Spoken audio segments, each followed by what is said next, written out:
तो वो दर्द पूरा अपने आप वो खींच लेता है। पेपर के लिए बहुत सारे पेड़ों को काटा जाता है, लेकिन कुछ गौशालाओं ने ऐसा सिद्ध किया है कि गाय के गोबर से कागज बन सकता है। तो अगर हम गाय के गोबर का कागज में उपयोग करें तो हमारे बहुत सारे वृक्ष बच सकते हैं, और वृक्ष बचेंगे तो ये जो पूरी पृथ्वी गर्म हो रही है, जिसको आजकल ग्लोबल वार्मिंग कहा जाता है, इस ग्लोबल वार्मिंग से पृथ्वी को बचाया जा सकता है। गोबर इस्तेमाल करने से जमीन ताकतवर बनती है और उसकी ताकत ज्यादा दिन रहती है। जैसे हम 70 वर्ष के हैं, 77 के हम हैं, और अभी के बच्चे देखिए सब, वो हमारा मुकाबला नहीं कर पाएंगे। इसी प्रकार वो खेती में जो खाद पड़ेगी गोबर की, तो खेती जबरदस्त होगी। पशु पक्षी है, प्राणी है, जीव जंतु है, वो एक दूसरे के द्वारा, जीवन के द्वारा इस जगत को संतुलित बना के रखते हैं। हमारे आयुर्वेदिक ग्रंथों एवं चरक संहिता में गौमूत्र, गोबर एवं गाय के दूध के बारे में बहुत सारी विशेषताएं बताई गई हैं। I am an Ayurvedic consultant practicing Ayurveda since last more than 18 years. I am basically an academician and a research scientist. Cow's milk is basically very near to the mother's milk, and that is why if a mother is not having enough or sufficient milk for her child, she can give cow's milk, which is advised in Ayurveda. Cow's milk is also used in external preparation like massage oils. Medicines which are made using cow's milk are beneficial in diseases like tuberculosis, then diseases of eye, then promoting strength in convalescence, and also beneficial for the children, growing children, and also for the aged.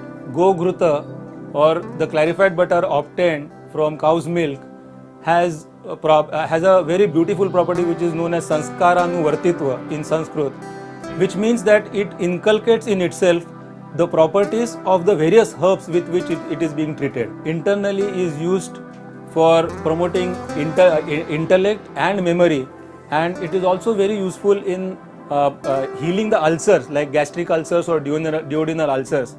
External use of Go-Ghruta is also recommended because it is unctus and it has a very beautiful property of healing wounds. That in various forms of medicines, preparation of medicines, Gomutra is used to purify the herbs. Dry Gomaya or Gobar, what we call, if you burn, then the fumes which comes out of it has a disinfectant property, and that is why it is used. Gomutra is used in various Ayurvedic medicines which are used to cure diseases like jaundice, which work as an appetizer, works as digestive, and is also a very good deworming.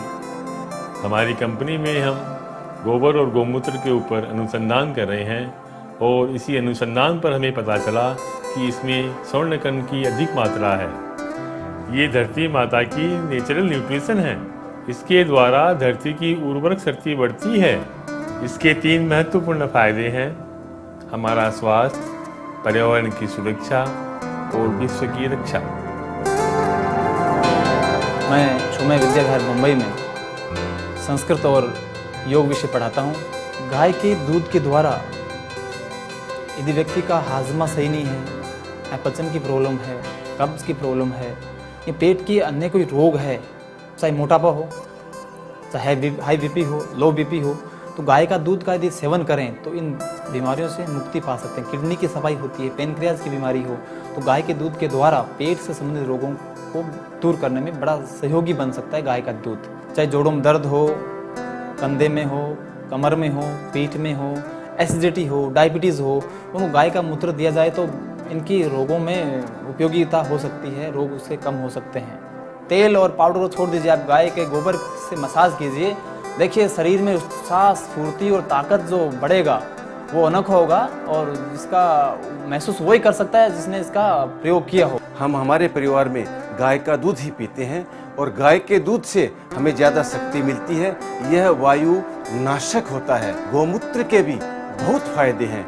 मेरे doctor मित्रों ने भी मुझे बताया, मेरे सामने भी ऐसे अनेक व्यक्ति आए हैं जिससे उनको गाय के मूत्र से पंचगव्य एक चिकित्सा होती है, जिसमें गाय का गोबर, गाय का दूध, गाय का दही, गाय का घी, ये सब उसमें हम काम में लेते हैं। मेरे एक मित्र हैं, 8 वर्ष पहले की घटना मैं बता रहा हूँ कि उनको एक बार इतना कैंसर हुआ, डॉक्टर ने कह दिया कि अब ये नहीं बचेंगे, और उनके रिश्तेदार भी उनसे आकर मिलने लगे।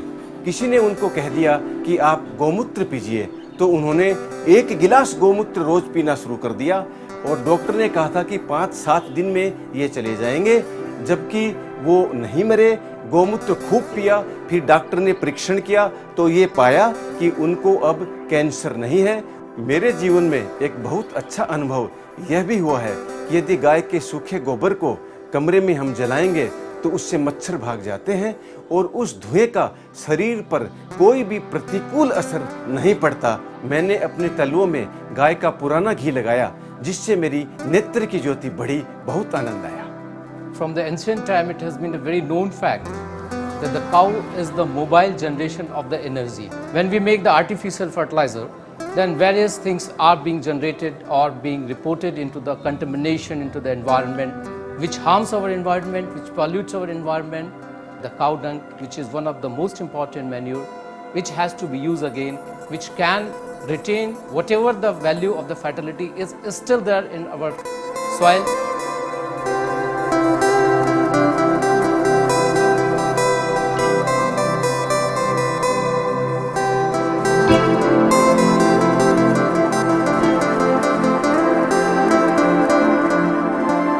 After hearing these experts, it's now easy to understand the pure language of Mother Nature.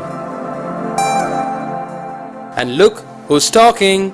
My dear friend, I have been entrusted with a great duty by Mother Nature to enrich your life with all my natural wealth. And nature has also given you a great gift, the gift of intelligence. But at times, you fail to use it. And that's when you slaughter me. You end up wasting your gift as well as mine. If you let me live, then I shall let you have all my wealth and bounties.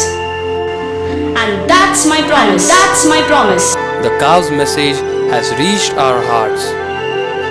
It's impossible to protect the environment without protecting the cow. Come, let's enjoy nature's bounty.